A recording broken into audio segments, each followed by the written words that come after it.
indirimbo yiswe Circumference ya Bebe Cool. Nge wumva kuri mikoro nitwa Kai Proctor. Indirimbo nyizi muri comment nkazigwa muri video ikurikira ukabanza ugakora subscribe. Hari ibintu byunguka nyandikira kuri WhatsApp iri hejuru muri bio yanjye. Tupange gahunda zunguka. Indirimbo yiswe Circumference yanitwa Kai Proctor. Ni weekend utagiye kuri YouTube. Nubona hano indirimbo igice irahari yuzuye kuri YouTube. Ati mukobwa umereza sinyari mpamahoro umeze nka antene. Sinkubeshe umereza imbaraga zituma ntwari biremereye. Namaze amajoro menshi ku muhanda ariko sinzi ukuntu byangendaga.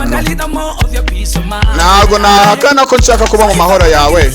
Mereza ikimenyetso ubundi nguhereza urukundo rwanjye nta wakuruta. Uburyo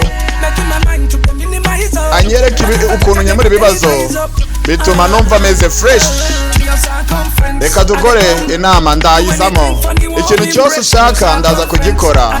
Mu nama yawe nzajya nkugarukira. Muri circumference yawe mu nama ukoresha ndaza kuba mari. Niwe mukobwa wankuruye. Aho uri bupange hose ushaka turahahurira. Ubushyuhe bw'umubiri wawe bushyushye kurusha izuba ndabukunda. Yewe amarushanwa yose nayakora ari kugira ngo ngutsindire.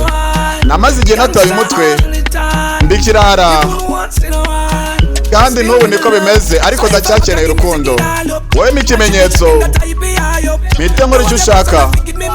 Ni wowe nshaka guha urukundo rwanjye nkagukunda. Uburyo anyitwaraho bituma amakare ashira.